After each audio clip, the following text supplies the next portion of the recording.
Right now, the big thing is really trying to create a market. I mean, clearly, you look at some of the deals over the last couple of years, most recently Drew Brees getting $100 million earlier this week. He doesn't fall into that pay scale. I think most would agree with that. But the problem is once you get past those deals of the last couple of years, talking about Eli Manning, talking about Phillip Rivers, there's quite a bit of a gap then for some of the deals offered to the likes of Kevin Kolb, which I think Joe Flacco is very clearly above that. So I think with Joe Flacco right now, it's a matter of the Ravens and Joe Linta, his agent, coming to an agreement on a deal that's really going to be fair.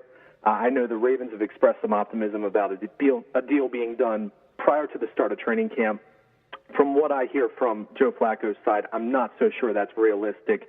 And the big thing now, with the Ravens having signed Ray Rice to a long-term contract earlier this week, of course, he received the franchise tag prior to getting that long-term deal with the deadline on Monday. The Ravens know that they can use that franchise tag on Joe Flacco next year. So I think they ultimately hold the leverage here. Joe Flacco, if he's looking to get the absolute maximum value on his deal, might just decide that he's going to play the 2012 season out, hope he has a great year, and maybe go about it that route. But I think it's still going to be a little bit more time, again, trying to establish what that value is for him ultimately is really the deciding factor. But when it's all said and done, he's going to have a long-term contract, and he's going to be in Baltimore for the foreseeable future. When people talk about the Baltimore Ravens, they talk about their defense all the time. I mean, Trent Dilfer took the team to win a Super Bowl one year. How confident are the Ravens that Joe Flacco can win a Super Bowl?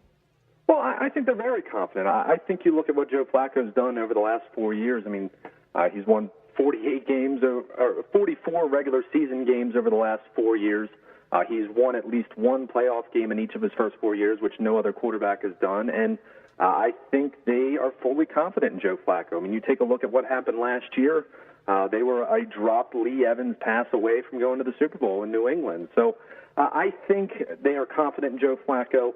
Is he an elite top 3 or 4 quarterback in the league right now? No, I think that's apparent. But I think they are fully confident that if you have some pieces around him, and let's face it, it's rare to have a quarterback who can essentially do it by themselves. But I think they're fully confident that Joe Flacco, they can win with him. They're going to invest in him long-term, as I mentioned a few moments ago. And I think they feel very confident about that. I mean, clearly the Ravens have been built on defense, as you mentioned, for well over a decade now. But they finally feel they have that franchise quarterback. And you look at the results over the last 4 years, while they haven't been to a Super Bowl, they've been the only team in the NFL to make the playoffs and win a postseason game in each of the last 4 years. And that's saying something about the quarterback entering his 5th year. When you look at their wide receivers, I mean, Anquan Bolden, he's kind of struggled since he came over. You have Torrey Smith, who's going to be going into his 2nd season. He did pretty good his first year. What are your expectations for Joe Flacco this season? Well, I think you just mentioned Anquan Bolden has not been I would say it's fair in saying he has not lived up to what expectations were for him. I mean, let's face it, he's on the wrong side of 30 now. Realistically speaking, he's more of a number 2 receiver now, and he's kind of typecast right now as a number 1. You mentioned Torrey Smith, who certainly was excellent as a rookie, a second-round pick out of Maryland last year, and he's finally given the Ravens that long ball type receiver where you can stretch the field and take the top off the defense. And with that deep ball, I think that's something the Ravens have been lacking for years in their passing offense. Beyond that, as far as wide receivers go, it gets a little shadier at that point. They did sign Jacoby Jones from the Houston Texans to help out in the return game. Right now, he's projected to be the number 3 receiver, but ask anyone who's followed the Texans over the last few years, Jacoby Jones, the knock on him is that he drops too many passes. So they have Laquan Williams, they have Tandon Doss, a couple other second-year receivers that they like, but still unproven guys. And I think with Joe Flacco, he lacks that 6'4" receiver that you like to have in the red zone. He doesn't have that big receiver that he can target, on that fade route in the end zone that you see so many teams do successfully. The Ravens did draft Tommy Streeter, a 6'5" receiver out of Miami in the 6th round of this year's draft, but he's a project at this point. But with Joe Flacco, I think it's important to point out he has the 2 young tight ends, third-year tight ends, Ed Dixon and Dennis Pitta, who he likes to use quite a bit. So I think this is probably the best set of weapons that Joe Flacco has had at any point during his time in Baltimore. But that still remains a question mark. I think everyone asked the question, as you just did a few moments ago, is Joe Flacco the type of quarterback that can lead you to a Super Bowl?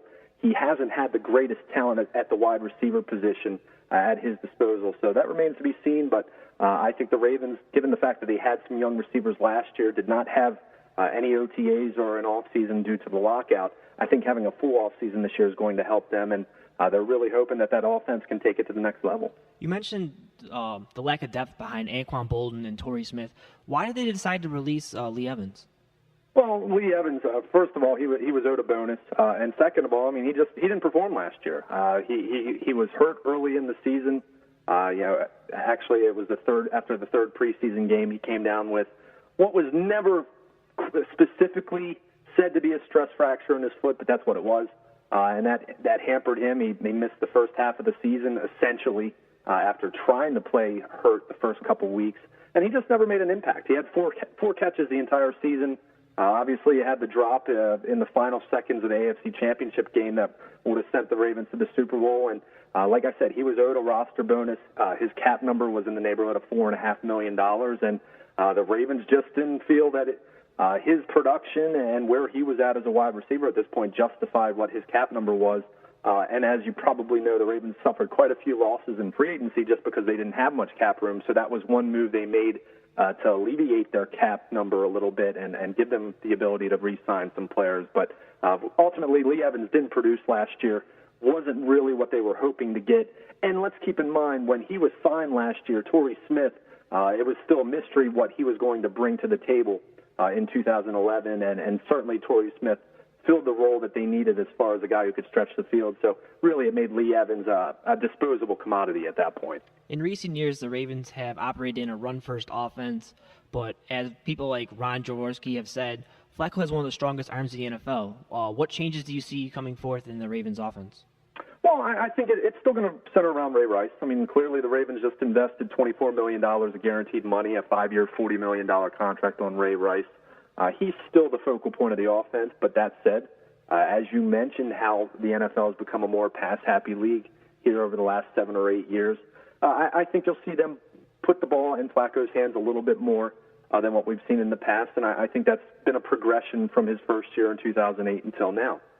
Like I said, when you have someone like a Ray Rice who is so versatile coming out of the backfield, I mean, he's the type of running back who can run for 1,300 yards, but he's also going to have 700 or 800 yards receiving as he led the NFL in yards from scrimmage last year. So I think you'll see much of the same. It's not a group that's equipped to win by having Flacco throw 45 or 50 times a game, but I think they will be aggressive. I think they'll have more confidence in their younger receivers. I think you can expect to see Torrey Smith become more of a focal point. There's a lot of discussion whether he'll become the de facto number one receiver and kind of outproduce Anquan Boldin. That's still, I think that's still up in the air. Torrey Smith needs to show he can be a little more versatile as far as the routes he runs. But I think you'll see much of the same. I mean, this is a group, it's not going to be a top 5 offense by any means, but I think it's certainly a group that if they can show some improvement to complement their defense, which their defense having lost Terrell Suggs, not knowing if he's going to be back, but certainly at least going to be out for the first half of the season, it's probably a defense that's going to struggle a little bit more than what we're used to seeing. So I think you'll see the Ravens offense have to be a little more aggressive, and knowing that it will have to put a few more points on the board to match what they were able to do last year with the 12-4 record and a first-round bye in the playoffs. You mentioned Ray Rice being the focal point of the offense. How do you feel about the Ravens paying him $24 million within the first 12 months? Well, I think when you take a look at some of the deals over the last few years, I mean, obviously it's going to start with Adrian Peterson. Ray Rice's agent, Todd France, said, look, I'm going to try to get the best deal I possibly can for my guy. And the Ravens weren't going to give him that. They weren't going to give him Chris Johnson money, which Chris Johnson got about $30 million guaranteed. So you look at some of the other deals that were made. Shady McCoy in Philadelphia. Arian Foster got right around roughly $21 million in guaranteed money. And keep in mind, he was a restricted free agent, and essentially Houston bought out that restricted year and gave him a little more money a year early. So that I think that's why the price for him was a little bit cheaper. Look, with Ray Rice, I mean, he's such a dynamic player. He's so versatile. He's been extremely healthy. He's only missed a handful of games, and that was really just kind of a a bone bruise in his calf his rookie year that forced him out of a few games. He's one of those special backs in this league. It's certainly the type of deal that it comes with some risk. We know the shelf life for running backs is not great when you're talking about the NFL, but I think when you look at the $24 million in guaranteed money, it's over the course of 5 years. I think when you look at this deal, when it's all said and done, if Ray Rice can be the same Ray Rice that we've seen over the last 3 years, over the first 3 years of this deal, and then perhaps there might be a little bit of a drop-off in years 4 and 5, I think the Ravens will be completely happy with that. But we'll have to wait and see. I mean, it's always a risk when you're talking about a running back, but it's any position. But certainly Ray Rice now the third highest paid player or third highest paid running back in the NFL when it comes to guaranteed money. I think his production over the last couple of years makes that a justified decision, and I think ultimately the Ravens were happy with the deal that they were able to strike with Ray Rice.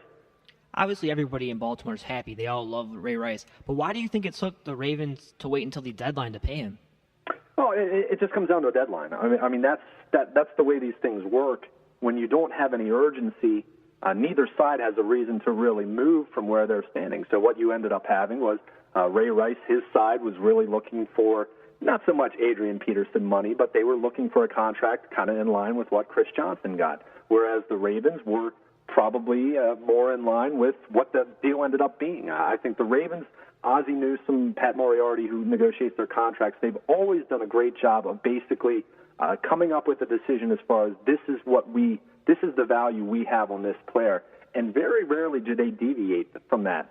So what happens is basically it's just a waiting game, and that's what happens. I mean, we saw it last year with the NFL and the Players Association with the CBA. When it got to the point where there was a threat of starting to miss preseason games and then these guys start losing money, that's when you saw movement. So it comes down to business, it comes down to negotiations, where when you don't have that sense of urgency, you don't have that deadline, you're not going to see as much movement. And the Ravens, if you look over the last couple of years, they did it last year with Haloti Ngata. It was 3 years ago with Terrell Suggs where it came down to deadline day. That's when they tend to get the deal done. But ultimately what ends up happening, at least in the Ravens camp, it ends up being the player that ends up budging. And ultimately what happened with this deal, Ray Rice wanted to get it done.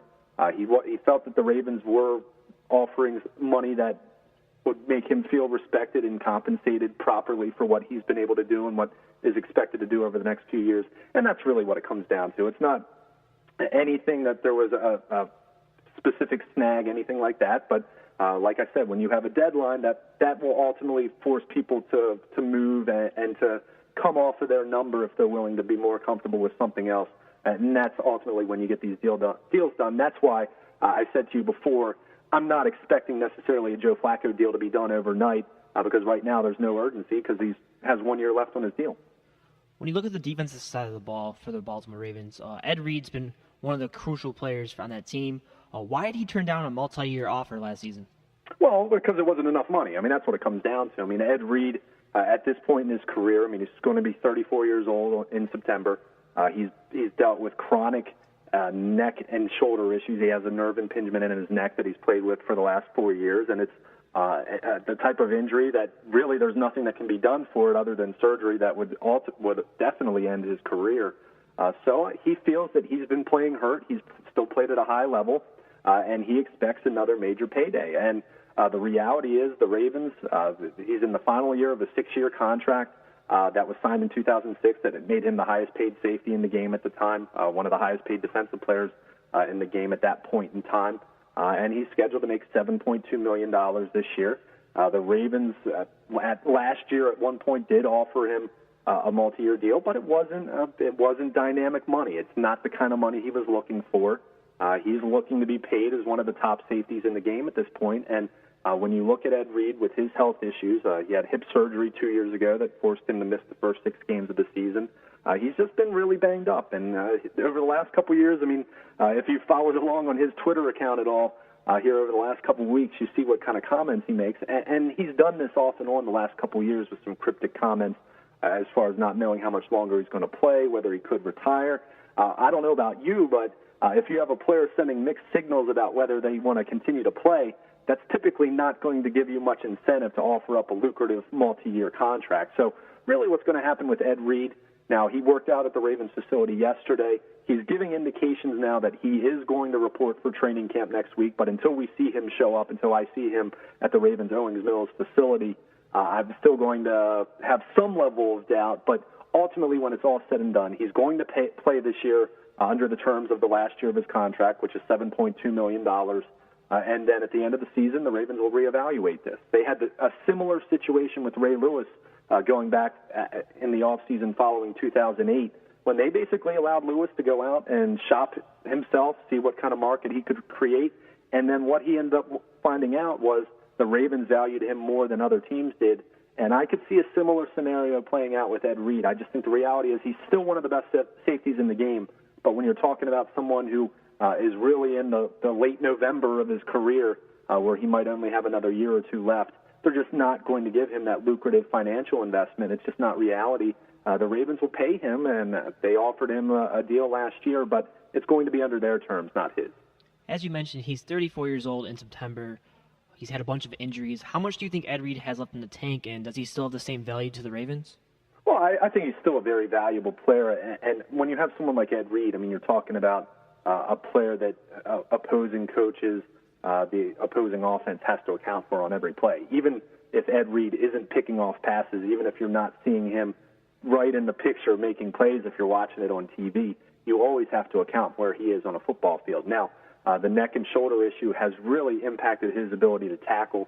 He used to be the type of player that was never a Troy Polamalu as far as playing close to the line of scrimmage, but was certainly a more physical player, was good against the run, whereas now he's more of a freelancer playing that deep center field free safety position.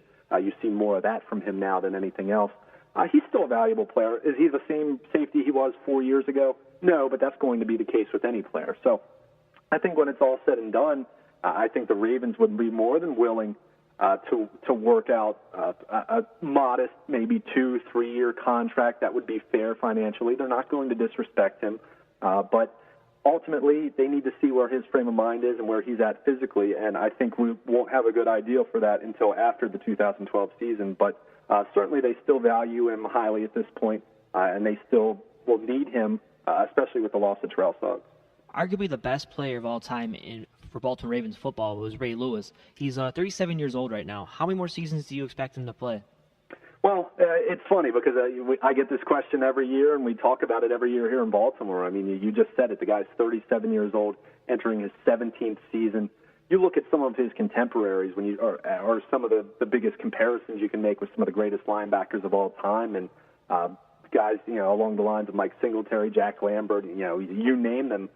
Just about all of them were not only finished by the age of 31 or 32, but they were long retired compared to where Ray Lewis is at, and it's unbelievable what he's been able to do. He's not the same player he was. He's definitely lost a step or two. He's more of a cerebral player at this point. What I mean by that is you don't see him being the sideline to sideline, the inside linebacker that he used to be, but he's just so smart, and what he can bring, not just as far as his smarts that help him on the field, but it just helps the defense collectively, is just so valuable. I'm not going to say that this is going to be the guy's last year. There had been some whispers, and it was nothing substantial, but just some talk that if the Ravens had won the Super Bowl last year, that Ray Lewis could call it a career. So I think he's getting close to the end. That's apparent. Had a toe injury last year that forced him out of 4 games. So it will be interesting to see how he comes back from that after a full off season to recover. But with Ray Lewis, I don't expect him to hang on too long in the sense that he's going to embarrass himself, but he's still playing at a high level. He's no longer the best linebacker in football. I think that's probably pretty obvious at this point, but he's still one of the best, and I would not doubt him that he might be able to play another year or two, but certainly the Ravens are happy to have him, and it's just amazing. We had Jamal Lewis, who's going into the Ravens Ring of Honor later this year, had him on our show earlier this week, and he was talking about the fact that he's stunned that Ray Lewis is still playing when he's going to be inducted in the Ring of Honor. And, Jamal Lewis was drafted 4 years after Ray Lewis and has been retired and is going to be honored at the Ravens Stadium in September. It just kind of puts it in perspective how incredible this guy's career has been. As you mentioned, Ray Lewis isn't the same guy anymore. You had to rely more on Terrell Suggs this past year. He had the injury, as you know. How will his injury affect the Ravens' hybrid 4-3-3-4 defense? Well, you can't understate the loss of Terrell Suggs. Lots of Ravens fans have talked quite a bit in terms of next man up. They have some other players that are talented, but you just can't understate a loss like that. It's going to hurt their defense. Does it make them a bad defense? No, but I think the Ravens, they've been an elite defense over the years. I think they're going to struggle to be at that level. They have Paul Kruger, who they drafted in 2009 in the second round, who's going to take over Terrell Suggs' rush linebacker position, at least for the first half of the year. I think he can provide some good production. He's been a part-time player the last couple of years and has been someone who's been able to collect sacks, been able to put pressure on the quarterback. They have a defensive end, second-year defensive end, Pernell McPhee, who was very surprising last year, was a low draft pick, and was really a nice part of their nickel package coming in on the defensive line. And they, of course, drafted Courtney Upshaw with an early second-round pick, their top draft pick in April's draft. He's going to help replace Jarrett Johnson, who was another Ravens veteran linebacker who departed via free agency. But they're going to look at him to get after the quarterback. The big thing with the Ravens trying to replace Terrell Suggs, you're not going to find one player that's going to equal that production that he provides. He's just not going to do it. You're not going to have one player that other teams, as I mentioned with Ed Reed a few moments ago, Terrell Suggs is the type of player that you have to account for every single snap, knowing where he is on the football field. So really, they're going to rely on a combination of guys. It's going to be Paul Kruger, Pernell McPhee, and Courtney Upshaw, and then really a lot of it's going to fall on their secondary. The Ravens secondary was excellent last year. They have Ed Reed, they have Ladarius Webb, who is a Pro Bowl caliber cornerback who just got a long-term deal. They have Jimmy Smith, who was their first-round pick last year, and they have Kerry Williams, who was a very good starting cornerback last year. So to me, losing Terrell Suggs is clearly going to impact your pass rush. I mean, that's the first thing you're going to think of. So they're going to have to rely on their secondary to have a little tighter coverage. So it's not going to be easy. I think certainly I would look at their defense without Terrell Suggs as a good defense now. I'm not sure it can be an elite defense, which, as I mentioned earlier on in the segment, that's going to put more pressure on Joe Flacco in the offense. But certainly losing Terrell Suggs, and even if he is able to come back at some point this year, which he said that he will play in 2012, I still have a hard time believing he's going to be able to come back with any kind of impact, because typically an Achilles tendon injury is something that you don't just come back in a quick period of time. It's really something where you have to build up that speed and that explosion again, especially when you're coming off the edge as a pass rusher. That's not going to be something that just comes back overnight. So I don't want to doubt Suggs and his ability to come back and make some kind of impact this year, but certainly it's going to be a major loss for the Ravens defense, no question. One last question for you before I go on the break. With the pass rush in question, what are the odds that the Ravens will win the AFC North this year? Well, I think you look at where Pittsburgh's at this point. I really like what they did with their offensive line. I mean, that was clearly something that they had to address. They addressed the tackle position. They addressed the guard position. I mean, that's something that they needed to do. I think it comes down to Baltimore and Pittsburgh, as it typically does. I know Cincinnati, I mean, obviously with Andy Dalton, with A.J. Green, you have to like what the Bengals are doing, but they still have some holes, and I think they showed some, there were some chinks in the armor down the stretch for them where they kind of limped into the playoffs, so to speak. So it's still unpredictable. The Bengals have never been a team that's been able to sustain success under Marvin Lewis. Typically it's been they take a step forward and then two steps back the following season. Cleveland's still far away. They're getting closer. I think clearly you like what they have now at the running back position, and we'll see it about quarterback. But I think it comes down to Baltimore and Pittsburgh. I think it's going to be close. I think the Ravens certainly can win the division, but I think it's going to be a rough go of it for them this year. It's been a very difficult offseason, given how difficult the end of their season was last year, being just a split second away from going to the Super Bowl. It's going to be a challenge for them, but I think they're certainly capable of winning this division. I don't know how capable they are of potentially winning the Super Bowl or getting to the Super Bowl, but I still think you have to like their chances in this division, with Pittsburgh being the main adversary that they're going to have to deal with. Thank you for joining our show, Luke Jones, and I'm sorry about the Ravens losing to the Patriots last year. As a Bills fan, I kind of wish the Ravens had won the Super Bowl, so... Yeah, no, I was there. I mean, it was just, it was stunning to say the least. 32-yard field goal, and probably brought some Bills fans back to the memory of Scott Norwood back in the Super Bowl of 25. Just something that you don't expect to see, something that's tough to get over. But they'll get back out on the field for training camp next week, and they'll start to put it behind them. All right. Thank you so much for coming on, though. No problem at all. Take care. Thank you. That was Luke Jones, WNST reporter from Baltimore.